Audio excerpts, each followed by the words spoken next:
ഉപരാഷ്ട്രപതി ജഗദീപ് ധൻഖർ രാജിവെച്ചു. ആരോഗ്യ പ്രശ്നങ്ങളെ തുടർന്നാണ് രാജിയെന്നാണ് രാഷ്ട്രപതിക്ക് അയച്ച രാജിക്കത്തിൽ ജഗദീപ് ധൻഖർ പറഞ്ഞിരിക്കുന്നത്.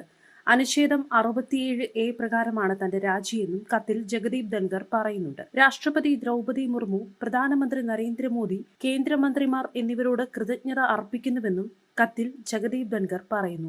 മാർച്ചിൽ നെഞ്ചുവേദനയെ തുടർന്ന് ധൻഖർ ഡൽഹി എയിംസിൽ ഏതാനും ദിവസം ചികിത്സയിലായിരുന്നു. അതേസമയം രാജിക്ക് പിന്നിൽ രാഷ്ട്രീയ കാരണങ്ങളുണ്ടെന്നാണ് സൂചന. രാജ്യത്തിന്റെ വളർച്ചയിൽ അഭിമാനത്തോടെയാണ് താൻ പദവി ഒഴിയുന്നതെന്നും പാർലമെന്റിലെ അംഗങ്ങളോട് തന്റെ സ്നേഹം അറിയിക്കുന്നുവെന്നും ജഗദീപ് ധൻഖർ രാജിക്കത്തിൽ വ്യക്തമാക്കിയിട്ടുണ്ട്. കഴിഞ്ഞ ദിവസം രാജ്യസഭ നിയന്ത്രിച്ചത് രാജ്യസഭാ ചെയർമാൻ കൂടിയായ ജഗദീപ് ധൻഖർ ആയിരുന്നു. രാജ്യസഭയിൽ കഴിഞ്ഞ ദിവസം വൈകിട്ട് സംസാരിക്കുമ്പോഴും ഭരണ പ്രതിപക്ഷാംഗങ്ങൾക്ക് ഇത്തരത്തിലൊരു സൂചനയും ഉണ്ടായിരുന്നില്ല. രാജി കഴിഞ്ഞ ദിവസം തന്നെ പ്രാബല്യത്തിൽ വന്നതുകൊണ്ട് രാജ്യസഭയിൽ ഇനി എത്താനുള്ള സാധ്യതയുമില്ല. 2022 ഇന്ത്യയുടെ ഉപരാഷ്ട്രപതിയായി ജഗദീപ് ധൻഖർ ചുമതലയേറ്റത്. പദവിയിൽ 2 വർഷം ബാക്കി നിൽക്കെയാണ് രാജിവെക്കുന്നത്. 2019 മുതൽ 2022 വരെ ബംഗാൾ ഗവർണറായി സേവനമനുഷ്ഠിച്ചിട്ടുണ്ട്.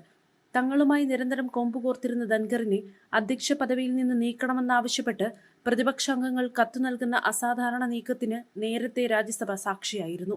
BJPക്ക് അനുകൂലമായ തീരുമാനങ്ങൾ എടുക്കുന്നുവെന്നും ഏകപക്ഷീയമായി പെരുമാറുന്നുവെന്നും തങ്ങൾ സംസാരിക്കുമ്പോൾ മൈക്ക് ഓഫ് ചെയ്യുന്നുവെന്നും പ്രതിപക്ഷം നേരത്തെ ആരോപിച്ചിരുന്നു.